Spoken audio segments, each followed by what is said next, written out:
What's up, everybody? It's your boy Al. And I'm Erika. And today we're going to be talking about Traumas and triggers. traumas and triggers. That's right. Do you know your traumas? Do you know what triggers you? We're going to talk about it today.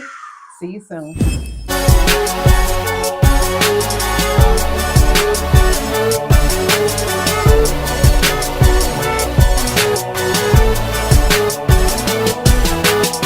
It's time to settle down. Everybody gather round. Alan and Erika show. We gon' talk about it. So let's talk about it. Alan and Erika show. Conversations matter, mixed with love and laughter. Alan and Erika show. We gon' talk about it. So let's talk about it. Alan and Erika. Alan and Erika. Alan and Erika. The show. Babe. Yeah. Wait. It's an open, not a song. What? That's what I do. Most times in relationships, arguments are started by what triggers you. So today we're going to talk about what are those traumas that trigger us, and maybe you'll be able to relate. Yeah. So, babe, how you feeling today? I feel with my hands like I always do. Are you feeling traumatized at all? Not today, but I had some traumatic moments that reoccur and resurface every now and then that trigger some crazy emotions in my system. Yeah, what about you? Absolutely. I don't feel traumatized today, but recently we did have a trauma in our relationship. I was actually hospitalized in a mental institution, mind you. Yeah, and I was diagnosed with 3 mental illnesses at one time that I was able to kick. In short, it all happened because I came off of a psychotic drug that was prescribed to help heal my foot. Longer story. Yeah. But in it, my emotions that were tied with the trauma of having pain for 15 years tied back into emotions that I had actually suppressed for 15 years. Wow. My husband was by my side the entire time. If it had not been for him, I actually probably would have still been in one of those institutions, but he fought, baby. Yeah. He was showing those doctors and nurses, no, this is not my wife. Something is wrong. And so both of us together were able to fight that fight, but it all was steeped in traumas. I'll start with me. I came from a traumatic relationship before getting in this one. And oftentimes most of us do. And that trauma resurfaces in other ways. So. Yeah, and go back to her in the hospital. I was in the hospital with her on my birthday. I celebrated my birthday in the hospital. Didn't get a chance to go to Chuck E. Cheese or Flash. That's where I wanted to go. Or what? You want to go see Flash? All I wanted to go see Flash. Yeah, man. I just had a flashback. Yeah, I was in the hospital. Yeah, but I had to let them know, like, listen, this is not her. Right. Don't sit up there and think y'all just gonna put her in a situation where y'all got people that need to be in here. No, my wife just had a mental breakdown through, she was just overwhelmed with a lot of thoughts. She was planning my mother's funeral. She was planning a celebration for her parents' 50th wedding anniversary, their 75th birthday. She was planning my birthday. And then she was helping her friend with her wedding. So she had like a handful of things and they all just crashed down on her just at one time, and it was traumatic. It was traumatic for her, and it's traumatic for me because to see my wife in that condition, man, like I broke down at my mother's funeral, worried about my wife because she wasn't there to help support. But I had to support her from afar, where I really couldn't even enjoy and attend my mother's funeral. So that was pretty traumatic for me. Which put another trauma on our relationship. Another trauma. The guilt of not being present for his mother's homegoing, although we did plan every single detail along with the step of the help, of some family members. But most of it fell on us, and we got through it. But that did put another trauma, being hospitalized and me coming out angry saying, why was I institutionalized? What was said? And to your point, what he talked about, what overwhelmed me, yes, were triggers, but let's to a bigger problem. Like I said, I was healing from my foot, and what was in the pain in my foot was emotions that were suppressed. And I come from a domestic violent marriage.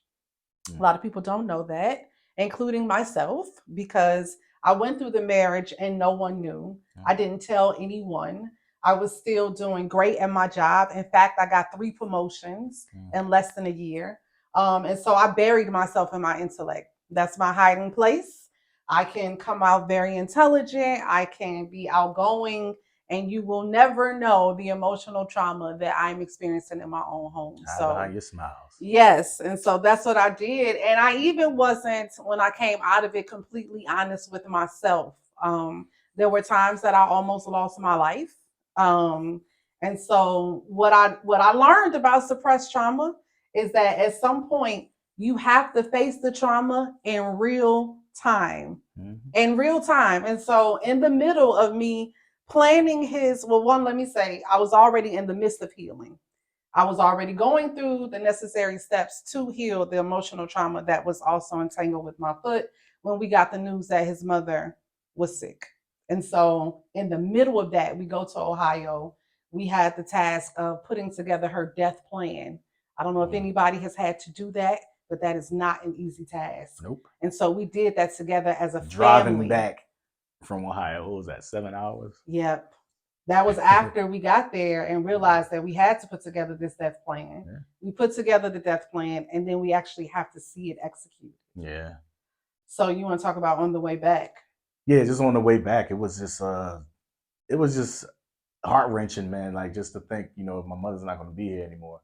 And while we were driving, man, we're getting phone calls. We're calling people. We're planning. We're calling the place where we want to have us hold the venue. We're calling the caterer. We're calling the kids. The kids. We're calling the people that's going to help furnish the stuff. We're doing all this driving home, and I didn't even get a chance to like really mourn my mother going back home. Because we were in work mode. While there, we coordinated when we had to do the death plan. We also coordinated the final goodbyes. Yeah. We were the ones that had to put in those calls to close loved ones to say, if you want to say goodbye, you have to come now. Yeah. And so even in that, I know that I left. Mentally, I left. Physically, I was there. If you talked to me during that week, you would think nothing was wrong, but I was gone. I buried myself in my mind because who wants to see that? And I was very close to my mother-in-law, like extremely close to my mother-in-law, to the point that a lot of her story she shared with me. And so I took her death really personal. Yeah. And it's good that she talked to her, because that's where the triggers come in with me at. I found out a lot of things about my mother that I didn't know. And I'm glad that I got the chance to talk to my mother, to really understand where she came from. Because if people out there that know my mom is like 3 apples high. She was like 4'9", and she raised 3 boys. By herself. 3 boys by herself. None of her kids like went to jail, were like really like on drugs, or, and she did a hell of a job with us, with her boys as a little lady. And it's like, when I was 8 years old, I was basically the same size as my mother. So, and I was the youngest, but she helped me. My wife helped me realize a lot of things that triggered me, that happened in my past, that I blamed my mother for, but at the end of the day, it's like I always tell people, man, you never know your parents. You know them as they are, but you don't know who they were before you. The person before you. Yeah. Before they were a parent, they were a person. They was a person. And his mother had a story as a person that affected her parenting, that therefore affected my husband. And all I knew is that she was my mother, and that's what she represented for me. But I didn't understand her past before. I mean, my mother, just to be a little transparent with her, God rest her soul, she's been mutilated. She's been taken advantage of from a lot of people. She was abused. You said she mutilated. I don't want people to got cut up. Well, no, but manipulated. Right. Manipulated, but I follow you. Well, I said mutilated because I wanted to use that as, I didn't want to say it like abused, or whatever, but she wasn't mutilated like cut up, but she was manipulated, and she was abused a lot, and I didn't know. I just knew that she was my mom, and she just had to, So it's like it's a lot of things that's in me that trigger me. Like sometimes when my my wife say things to me, it sounds like my mom, and it makes me snap. It makes me snap on her, and I'm just like and just even to be transparent, it's like even my ex-wife, like a lot of stuff that she would say to me just make it sounds like my mother, and I always felt attacked from a woman. You know what I'm saying? So those are some of the things that trigger me, that make me go from 0 to 100, because I don't like to revisit that place no more, especially from somebody that's supposed to love me. So when my mom did it, it just came from a place where I thought love was supposed to came from, but she was hurting, and I didn't know that she was hurting. Like it just one real quick. It was a story. I will always remember this.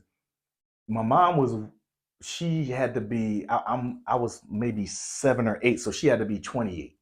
So she was still a child. She was 15 with 20 with 3 kids, 3 boys. So we were walking home, and she had just lost her job. And I'm just saying, hey, I want to help. So I told my mom, I said, hey, mom, won't you just go back to Roy Rogers where you worked at? And if any of y'all remember Roy Rogers, that was the spot. It was right there on Broad in Columbia. Now she's 28 years old. 28 years old. With 3 boys. 3 boys. And I said, hey, mom, won't you just go back to Roy Rogers?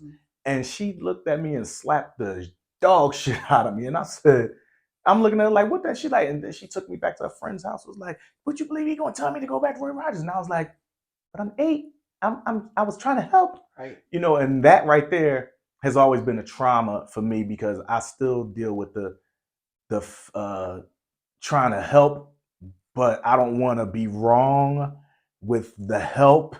So I just kind of stay quiet sometimes, Which again brings a little bit of trauma to our relationship. Now, You said some key things. It goes back to our last episode about knowing your partner.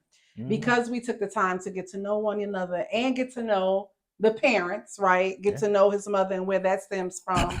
And realizing that Alan is triggered by my voice sometimes, just the sound of my voice, especially if he feels like he's doing something to help, which most men do. Most men are really, really trying to help. And so if we give any feedback, depending on their past, the feedback sounds like criticism. Right. But it's not. It's just my right to have an opinion, right? And so here is an example of when, if you don't know a person's trigger, it can really get bad. If I know that he's trying to help and he does something, and then I respond and I see him go from 0 to 100, I know that's his trigger. In that moment, as a wife, I could say, hey, that didn't merit that. I'm not coming at your neck. Listen to what I'm saying. So instead of getting angry in return, it's easier said than done, because when somebody comes at you, your first response is to say, who are you talking to? I didn't deserve all that, but it's really good to know, what are your triggers? Where did they come from? Why are you like that? I have the same thing. I grew up with a Virgo mother. Shout out to all the Virgos. But I grew up with a Virgo mother who also grew up with an Aquarius mother, who really believed in social status and how things look. And so if anything looked imperfect, then I was often held to a certain standard, which felt like criticism to me. I know that that wasn't my mother's intention to be overly critical of me. I know that in her mind and in her heart of hearts, because she really is a sweet woman, I know it was to make me better. But as a child, like you said, he's 8. He makes a statement to his mother thinking that he's helping, and she never explains why he got smacked in the face. Why were you offended? He still doesn't know. And so as an 8-year-old, carrying that guilt or even that trauma of being smacked at giving an opinion or a suggestion that I thought was fine, it taught him in his adulthood, hey, be quiet. Be quiet. And so we often fight, like, give me your voice. I need your voice. My husband is very wise. And so that's a fight sometimes. Give me that feedback. Give me that voice. But at times he has to be careful because of my trauma. Because I've been overly critical or overly criticized. I told him myself there, when you are over criticized, sometimes you become over critical, because as a child, you start to stop the abuse. You want to get in front of the spanking. You want to get in front of getting in trouble. So I really gave myself the task of being perfect. I really did. And I really have to work every day to overcome that. You don't have to be perfect, Erika, but in doing so, you end up looking for perfection from other people. Right. And so it cripples people to be able to do things for you. Don't nobody want to do nothing for you because you want it done your way, exactly the way it's supposed to be, according to you. And so there's a lot of things that go into your past, goes into the trauma or what you receive to be as trauma. And sometimes I'm often afraid of generations of people, especially the younger generation, including myself, saying things like, you know, my mother or my father is a narcissist or they were traumatic to me. And as a result, I'm not going to speak to them again. You are not considering the person. Please consider the person before they were a parent. Yeah. And I guarantee you about 98% of our parents did not set out to be mean. They did not set out to be cruel. And just as recently, like usually I'm a corporate girl, I have a lot of financial security. Being an entrepreneur, all that goes out of the window. And so just a little bit of facing that fear of not knowing where that dollar is going to come from or when that next contract is going to land, that's enough to keep you stressed and on edge. So I can't imagine having that with 3 boys, you know, 20. At the age of 20 and at this point 28 when she gives you the smack. But at 28, I'm sure she's trying to better her life. Yeah. You know, and how can you do that? Like I just lost my job and he's telling me to go back and sling chicken. Boy, if you don't get out of my face, you know. But, you know, in an ideal world, she would have sat you down and said, no, baby, mommy doesn't want to do that. Yeah. But considering all her stresses. But that ain't what happened. You ended up getting a backlash of who probably fired her. Yeah. You know? Yeah, and probably the help she was supposed to have been getting, but wasn't getting. Ooh, you know, talk about that. That's a whole nother issue. But we're gonna stick to some traumas right now, and I just want to admit another trauma. I always tell my wife this too. Whenever I really sometimes go to from 0 to 100 is because I know I'm wrong. It's like she says something to me and I'll be mad, and then she'll calmly come to me and be like, "Oh, what happened?" I'm like, I'm only upset because I know I'm wrong and I don't want to be wrong. And I think that goes back to when my mom hit me for being right about going back to Roy Rogers. And plus, I think we was in a project at that time. Going back to Roy Rogers wasn't a bad thing. We could have some chicken. It was some a biscuits. Bad thing for a 28-year-old who was trying to progress in her life. And therefore, that's why I don't know who she was before she had me. He's still trying to press Roy Rogers. Yeah, get that chicken. Roy Rogers wasn't the This would have been eaten. You know she ended up being a whole nurse. Yeah, she went to nursing school with 3 boys. Went to nursing school. But as an 8-year-old, he shouldn't have had that idea locked up. Like, you know what, Mom? You should become a nurse. Yeah. Get that chicken. Right. The biscuits. Okay, no more Roy Rogers suggestions. But you did bring up another trauma. Yeah. About and having an absent parent. Well, halfway absent. You want to talk a little bit about that? Yeah, you know, that's that and that's another thing. Like I didn't know certain issues about my dad when he was supposed to have been there for us. You know, my mom, I was upset with my mom for a long time, but really gave my dad a pedestal because he lived in this nice house in Mount Airy, and he was in, he's in a better part of Philadelphia. And, I remember going to his house and I would always smell like laundry detergent and breakfast. And I was like, my house don't smell like that, and I kind of like wanted to be there, with that, but didn't know that my mom, through her shortcomings of situations that she had to deal with raising 3 boys, that asked my dad to help. And my dad basically was like, nah, I give her child support. And I'm just like, I don't know if that answer came from him, but go ahead. Yeah, I mean, all of this is hearsay because I don't know. The answer came. It just didn't necessarily come from him, right? Yeah. The answer came. It came from my stepmother. But, okay. We're just gonna put it. Yeah, I don't care. She just and it's just a lot that came with that, and I'm just like, but we were your kids. You could have did more, but a lot and a lot happened through that, and I blamed my mom and never blamed him until my mother told me all this, and that's when, like I said at the beginning of the show, my mother told me things that I did not know, right. And I said, "Wow!" And that's why I'm glad I got a chance to reconcile with her, understand where she came from. I told my mother that I loved her every time we talked. Yeah. You know, she needed that. She came down for Christmas. Like I really, and we gave her the birthday party. Yeah. We did a lot of stuff with my mother. Gave her experiences that she didn't have before. That she never had a whole life. And she really didn't know how to take it because she was dealing with some trauma. Yeah. That she didn't understand, like, this is love. How to receive love. This is love. She didn't know how to receive love. And it kind of trickled down to me, you know, and my brothers, because we still don't know how to receive love. And that's why when I snap, I'm like, I'm wrong. But the love inside of me tells me that. And it holds me hostage for a while. Mm-hmm. But I've learned and still learning, you know, at 49, I'm still learning how to love. This woman right here teaches me how to love every day, every day. And that's a two-way street because Alan holds me accountable. Mm-hmm. He holds me super duper accountable in a way that I'm not used to. Because, you know, as the intellect, you know, baby, I know everything, right? I know all the terms and all the terminology and I'm very self-aware. And he will cut through all of that and say, no, you just acting spoiled. Mm-hmm. You just mad because you're not having your way. And baby, when I tell you that cuts me to the core, I'm like, oh, what? No, and then I literally end up throwing a temper tantrum. So, you know, it speaks to those traumas and triggers. And when you have a partner that really loves you and that really knows you, he's not moved by your triggers. Because what I will say about my past relationship, looking back, I don't feel like a victim. I feel like a person who had to learn. Mm. I feel like we were both young in that first relationship. We did not spend any time to get to know one another, none. Wow. We moved very quickly. We were engaged in less than a month.